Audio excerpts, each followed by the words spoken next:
তারেক রহমান এবং ডক্টর মোহাম্মদ ইউনূসের যে one two one বৈঠক, ১.৫ ঘন্টার সেই বৈঠকে আসলে কি আলোচনা হয়েছে? একটা জিনিস বুঝতে হবে, আমরা বাংলাদেশের প্রত্যেকটি দলের নিজস্ব দর্শন, ভাবনা, চিন্তা আছে এবং তাদের পক্ষ থেকে বিভিন্ন দলের বিভিন্ন সংস্কার প্রস্তাব থাকবে। এটাই স্বাভাবিক, এটাই গণতন্ত্র। সবকিছু নিয়ে তো ওনারা দুজনে আলোচনা করছেন, বিভিন্ন বিষয়ে ওনাদের মধ্যে আলোচনা হয়েছেন। এখানে 10 দফা আমরা ঐক্যমত হলেও আমরা কিন্তু 31 দফা নিয়ে জনগণের কাছে যেতে হবে, কারণ জনগণের অ্যাপ্রুভাল ছাড়া আপনি এটা করা সম্ভব হবে না। আমরা কেউ না যে আমরা 10 পার্টি মিলে 20 পার্টি মিলে এখানে সিদ্ধান্ত নিয়ে নেব আর বাংলাদেশ সেদিকে চলবে, এটা বুঝতে হবে। আগামী জাতীয় সংসদ নির্বাচনের সময়সীমা নিয়ে সরকার ও রাজনৈতিক দলগুলো যখন প্রায় মুখোমুখি অবস্থানে, অন্তর্বর্তী সরকারের প্রধান উপদেষ্টা ডক্টর মোহাম্মদ ইউনূস ও বিএনপির ভারপ্রাপ্ত চেয়ারম্যান তারেক রহমানের 13 জনের লন্ডনের বৈঠক সেই রাজনীতির দৃশ্যপট একেবারেই বদলে দেয়। সংস্কার ও বিচারের অগ্রগতির সাপেক্ষে আগামী ফেব্রুয়ারিতে হতে যাচ্ছে নির্বাচন। আদৌ কি ফেব্রুয়ারিতে নির্বাচন হচ্ছে? সেই অনিশ্চয়তা কতটুকু কেটেছে, এইসব বিষয় নিয়ে আমরা কথা বলবো বিএনপির স্থায়ী কমিটির সদস্য আমির খসরু মাহমুদ চৌধুরীর সাথে। জনাব আমির খসরু মাহমুদ চৌধুরী, আপনাকে স্বাগত। লন্ডনের বৈঠকে গণমাধ্যমের সূত্রে আমরা যতটুকু জেনেছি, এর বাইরেও ওই বৈঠকে আর কি কি আলোচনা হয়েছে? বৈঠকে যা আলোচনা হয়েছে সেটা তো মূলত আমরা একটা দ্বিপাক্ষিক যে বক্তব্য এসছে প্রেস কনফারেন্সের মাধ্যমে, সেখানে বলা হয়েছে পরিষ্কারভাবে যে নির্বাচন ফেব্রুয়ারির প্রথমার্ধে নির্বাচনের সময়সীমা নিয়ে যে জাতির একটা উৎকণ্ঠা ছিল, শঙ্কা ছিল, সেখান থেকে বেরিয়ে আসার জন্য এই বক্তব্যটা অত্যন্ত গুরুত্বপূর্ণ ছিল।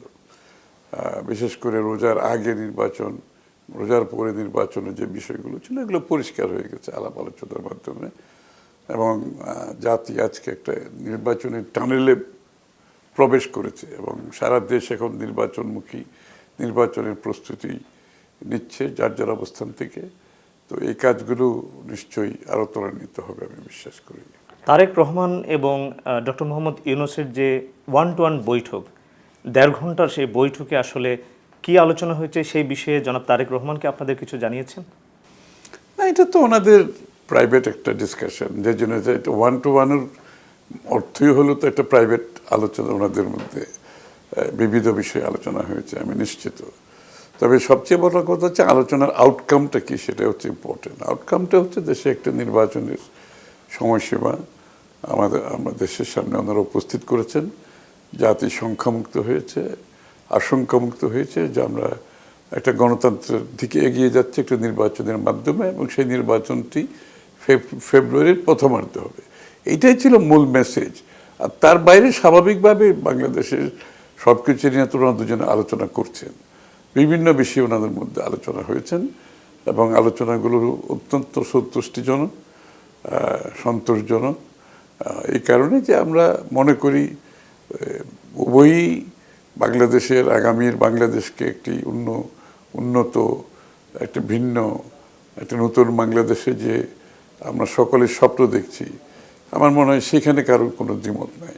এবং লন্ডনের সেই বৈঠকের পরে আমরা খেয়াল করছি যে জাতীয় ঐকমত্য কমিশনের সাথে রাজনৈতিক দলগুলোর জোর আলোচনা চলছে। বিএনপি সেক্ষেত্রে প্রধান ভূমিকা পালন করছে এবং আমরা দেখতে পাচ্ছি বিএনপি বেশ কিছু সংস্কার কমিশনের প্রস্তাবে ঐকমত্য পোষণ করেছে এবং অনৈক্যের জায়গাও কিন্তু কম নয়। এবং লন্ডনের ওই বৈঠকে আসলে সংস্কারের ব্যাপারে বিএনপি কতটুকু ছাড় দেবে সেই বিষয়কে আলোচনা হয়েছে। একটা জিনিস বুঝতে হবে, আমরা বাংলাদেশের প্রত্যেকটি দলের নিজস্ব দর্শন, ভাবনা, চিন্তা আছে এবং তাদের পক্ষ থেকে বিভিন্ন দলের বিভিন্ন সংস্কার প্রস্তাব থাকবে। এটাই স্বাভাবিক, এটাই গণতন্ত্র। কারণ আমরা তো এখানে বাকশাল প্রতিষ্ঠা করতে যাচ্ছি না, আমরা গণতন্ত্র প্রতিষ্ঠার জন্য এত ত্যাগ স্বীকার করেছি। দ্বিমত থাকবে, কথা হচ্ছে দ্বিমতের মধ্যে যে যতটুকু আমরা ঐক্যমতে আসতে পারি সেটা এই মুহূর্তে আমাদের পক্ষে সম্ভব। আর যেখানে ঐক্যমতে আসতে পারবো না আমরা, সেটা আগামী দিনে, আগামী নির্বাচনে প্রত্যেকটি দল তাদের ম্যান্ডেটের জন্য জনগণের কাছে যাবে, তারা কি সংস্কার আরও বাকি আছে।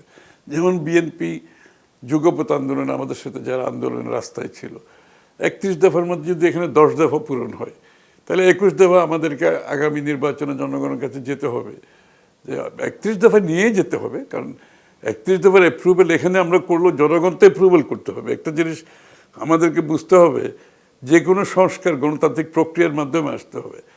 এখানে 10 দফা আমরা ঐক্যমত হলেও আমরা কিন্তু 31 দফা নিয়ে জনগণের কাছে যেতে হবে, কারণ জনগণের অ্যাপ্রুভেল ছাড়া আপনি এটা করা সম্ভব হবে না।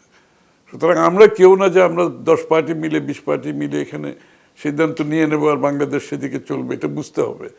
এটা গণতান্ত্রিক প্রক্রিয়া সমাধান করতে হবে।